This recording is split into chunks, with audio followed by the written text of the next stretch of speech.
practice. Gotta stay hydrated. Yeah, try to. All right, last one up for us today, quarterback DJ Uiagalelei. Y'all go ahead with questions. DJ, it's Boston College coming up, and you know, going back 2 years as the team you took your first start against. So, can you take us back to 2 years ago? Where were you when you were told, hey, you're going to be getting the start? Oh yeah, no, it was definitely a crazy day when I found that out. I was watching film in quarterback room at the time, probably like noonish, like before practice. When was that? Thursday? And found out Thursday. Was that Thursday, Ross? Which one? When Trevor got COVID. That was a Thursday. Yeah, Thursday. So yeah, Thursday. I was just watching film and Coach Sweeney came in and talked to me, told me that Trevor was out with COVID, and I had no clue until I found that out. And then he told me I was gonna start. So it was crazy. It was definitely a surreal moment. I had no clue, but it was cool. It was a cool start for my first start. What did it mean for you as a young guy getting that first start and to go so well? It meant a lot. I mean, going into the game, I felt like I prepared well to be able to know, like even before I knew I was gonna be the starter. I feel like I prepared, like every day I was going to be the starter. Whenever my chance happened, I was gonna be able to take full advantage of it, and to go out there in the game and play well and be able to win my first game. It felt good, it just felt satisfying to know that all the hard work I put in, even knowing if I didn't know if I was going to play or not for that game, I knew that it ended up going good. So it was good. Can you describe how much you've grown from that day to now? Grown a lot, man. I think a lot. Definitely physically, mentally. I think I'm definitely a different person from when I was 2 years ago. I feel like I've just grown a lot in every aspect of life, football, and just everything. I feel like I've grown everywhere. DJ, any danger that this team does not stay as focused as it's been after two of the biggest games of the season? Shoot, I don't think so. I think this is the mindset that we have on this team is that each and every week is the biggest game. It doesn't matter who we play. The main thing for us is to be able to get better. Each and every week to get better. We have a lot of stuff to grow from last week. We did a lot of good things, and we want to be able to come out each and every week and just continue to get better. And I feel like that's our main goal on offense and defense, special teams, that it doesn't really matter who we play. We always want to play our best game, whoever the opponent is, and that's how we just treat every week like that. It must have been really good to see the defense dominating the way it did and the way it has in the past.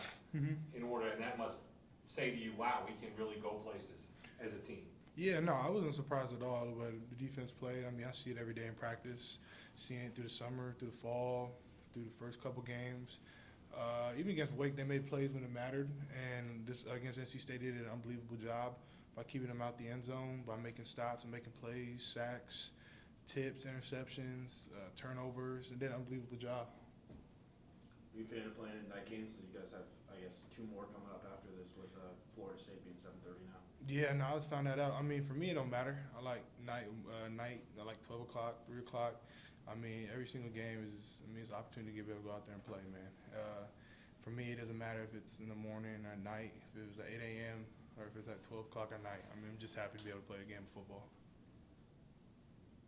I guess just going back to last year, Coach Sweeney was saying it felt like you guys had to manufacture things to be able to score points. Now Yeah. you're back to scoring 40 points per game. I mean, how much more confident do you feel like the entire offense is, or are you guys just having more fun out there?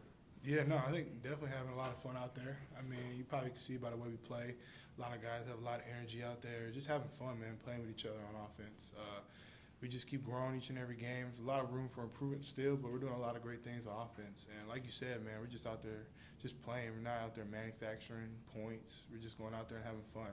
Definitely could put up a lot more points, and I feel like we definitely will as the season goes on, and we'll continue to keep getting better. So it's exciting, man, real exciting. DJ, where do you think the room for improvement is? I think, at least from this game, I know we got to be able to finish more in the red zone with touchdowns. That was a big thing. We finished with a couple field goals. Good thing we have a great kicker with BT, makes all the field goals. But a lot of those times, we as an offense, I know everyone on offense, we want to score touchdowns. So I think that's one thing we could really work on is finishing in the red zone by just finishing with touchdowns instead of field goals. Get down there. On Saturday, I mean, how big of a boost was that just in the second half when the defense kind of shut them down in the first drive and you guys got the football back immediately and were able to go down the field? I mean, how big of a boost was that just for you guys conference-wise? Man, it was great. I mean, defense coming out there, it just sets the tone. By them getting a stop, gets us going. Like, man, defense got to stop. Like, hey, let's go put some points up. Let's go reward those guys. So that's kind of how it gets us going. And it's like they get a stop coming out the half, big stop, three. I think it was 3 and out. And it just kind of just ignites everyone in the stadium, also on the offense, just be able to go out there and just score points. Can you sense that defenses are playing you differently this year now that, you know, the passing attack has become more successful than last year? I guess a little bit, but I feel like each and every defense, I feel like they have their own scheme. Defense coordinators have their own scheme, so they play the defense. They play their defense to what their strengths are, especially on their team personnel-wise. But I feel like, yeah, definitely a little bit more. But I feel like just each and every defense, they've done what they've shown on film. The defense coordinators, they have the tendencies and stuff like that. They run their own defense, and they kind of do it to what their personnel is. DJ, what do you remember about the BC defense the last 2 years? 2 years ago, for a half, they kind of had you guys on your heels a little bit, and then Sure. last year throughout, Mm-hmm. it was a tight game. Yeah, no, I think the one biggest thing that I know about Boston College with their defense, especially their head coach, is they're a super physical defense. I feel like the last 2 times I played them, they've been real physical. They've been guys that just been around the box, great football players. I feel like everyone on the defense is great, all physical. They can all run, they all make plays, and I feel like they all know what they're doing. They all a lot of veterans on this defensive group. And I feel like that stands out on the film. As we were talking earlier with Coach Streeter, and he was saying that Joe Spagano once suggested an over route, and that, you know, that the players can actually say, I see this or that. How often on the headsets or like during games are you telling Coach Streeter, I see this or I see that? Mm-hmm. Communication back and forth. Yeah, no, I think it goes 100%.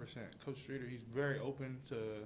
That's one thing I love about Coach Streeter is, man, he listens to the players. And I think that's one thing that makes him a really great coach is that he listens to players, and players are also very well to listen to Coach Streeter. We have a lot of respect for Coach Streeter and the way he calls football games, because the way he calls football games is the exact same way he does it in practice. And he's a real vocal guy, and he's a guy that just gets everybody on offense going. But he does listen to players. So, like, when I come off the field, we're talking on a headset, and also Coach Streeter sees stuff, and I see stuff. We just communicate back and forth. Like, hey, I saw this on this down. What do you think about this? Like, what did you see here? He's like, okay, that's what I saw. Same here. Like, talking about coverages. Like, what did you see? And then he asked, like, what did you see on this? Why'd you do that? And just different stuff, just conversation, just be able to know we're on the same page. And I feel like that's one big thing. I mean, Coach Streeter, we've done a really good job on being on the same page. And just for me, just be able to understand what he wants in each and every play versus different downs and coverages. Like, hey, we got 3rd and 6 right here. Maybe you don't take that one-on-one. Maybe go with the mesh route right here, just depending on it, like versus this coverage, like 30 double cloud. Hey, remember, third and long, probably go to run this, get to the check down fast, just understanding. But he does a really good job of just getting guys wanting to play for him. I feel like everyone on the offense has a great deal of respect for him, and everybody wants to go out there and just play for Coach Streeter. What was the conversation on the headset like after you did the boot and you score there? I think I saw on the TV you're laughing. Yeah, no, Coach Sweeney, he called that one. He called that play. Honestly, I don't know. I didn't know if it was going to work 100%. We haven't run it yet. And I thought for sure they had someone standing out there waiting to kill me. But I guess my fake was good enough to get me in for a touchdown. But it was crazy, man. It was a great call by Coach Sweeney. Half the times he calls the plays, like whenever he calls a play, more than probably half, like 80%. They usually hit, and it's something funny to laugh about because, I mean, when he calls plays, they usually always hit. How big is it to just have kind of have Davis and Jake a little bit more involved in the passing game this season and getting those guys involved and obviously opening up things for you guys? Yeah, no, I mean, I think it's a great thing. We have great tight ends with Davis, with Jake, with Sage, Luke, and a lot of those guys do a lot of great things, and it's been good to see them get a lot of catches in the pass game, have a lot more plays for them. I feel like that's one thing we've done a really good job is utilizing the tight ends we have. What Coach Streeter's done with that by just getting in different play calls for them, especially in the red zone. I mean, those big bodies, they go up there and grab the ball. I mean, it's hard to go one-on-one with those guys. They just be able to box people out like it's basketball. So it's been great to see that. It's y'all in Syracuse that are the lone unbeatens left in your side of the conference. Mm-hmm. Just describe to me how much better it feels to be in the driver's seat, controlling your own destiny, something you guys didn't have a season ago. Yeah, 100 times better. I know Coach Sweeney talks about it all the time. He says that you want to be able to control your own destiny. And I feel like each and every game, he's always preached that to us, to just be able to control your destiny, that you take it one game at a time. you always can look at the finish line, but you don't want to get too focused on that. So you just want to take it one game at a time. But it is a lot nicer than last year. be able to be undefeated 5-0 than rather than being where we were last year.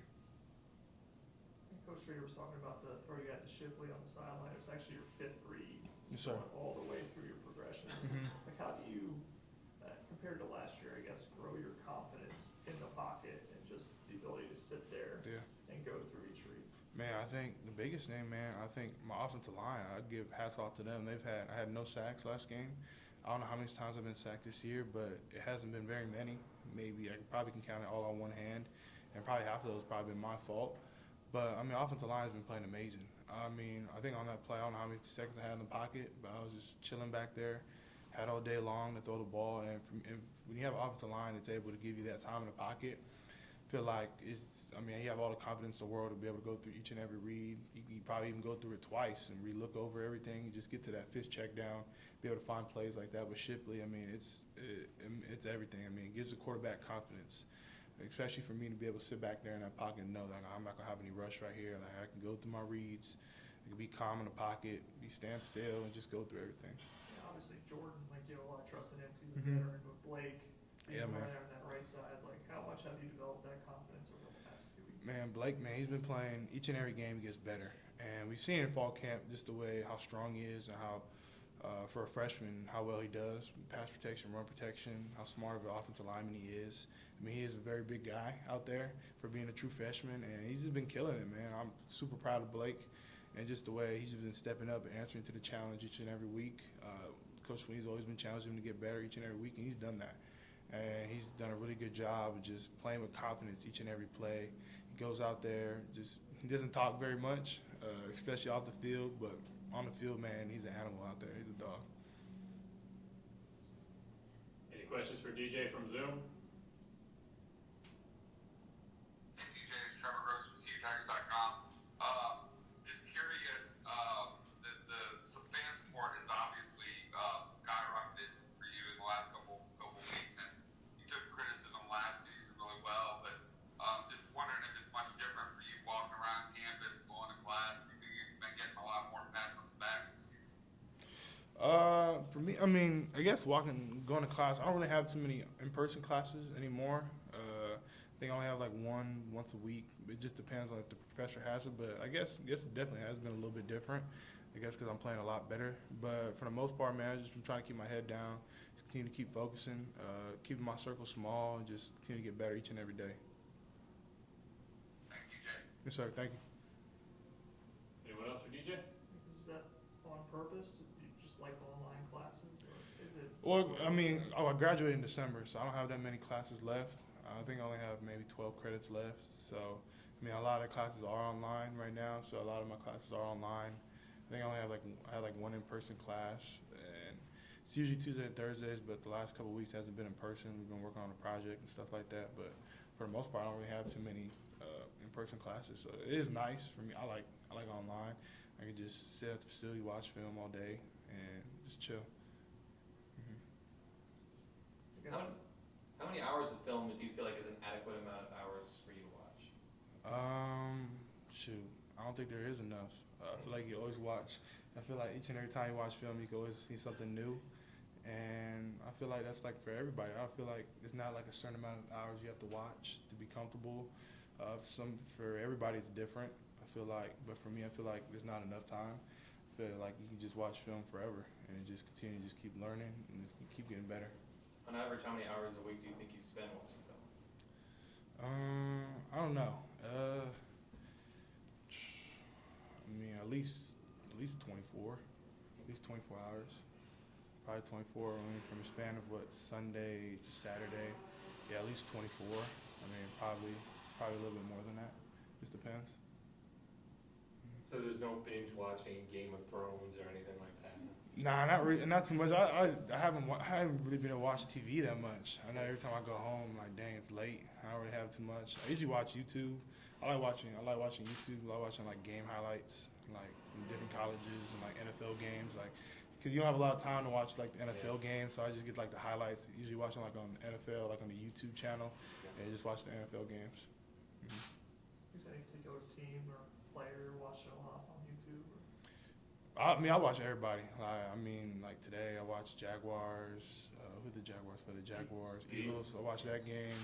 I watched the Seahawks, Lions game. 'Cause I know my brother's telling me. He said he has a fantasy team. He said the Jamal, what's the running back for the Lions now? Jamal Murray.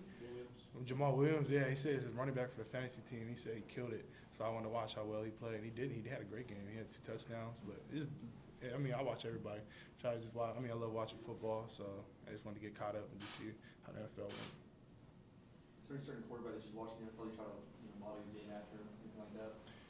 I don't think there's anyone in particular, but I feel like I watch a lot of quarterbacks. I mean, there's a lot of quarterbacks in the NFL that are great, and I feel like there's a lot of them that do different things. And I feel like that's one big thing with the NFL, man. There's a lot of quarterbacks that do different stuff. I mean, you have a lot of great quarterbacks in their own, and a lot of guys can throw the ball. I mean, everyone in the NFL can throw the ball. Everybody can run now. So it's been cool just to be able to watch how their growth has been, and just seeing what they do differently each and every week, from like how they went from this game to this game, like how they got better, and just different stuff like that. All right, thank you, DJ. Appreciate it. Thank you. If you want to hang there, I'll just bring the computer right here. Okay. That'll wrap everybody up for today. Thank y'all. The Jets won yesterday. How about that? Very excited.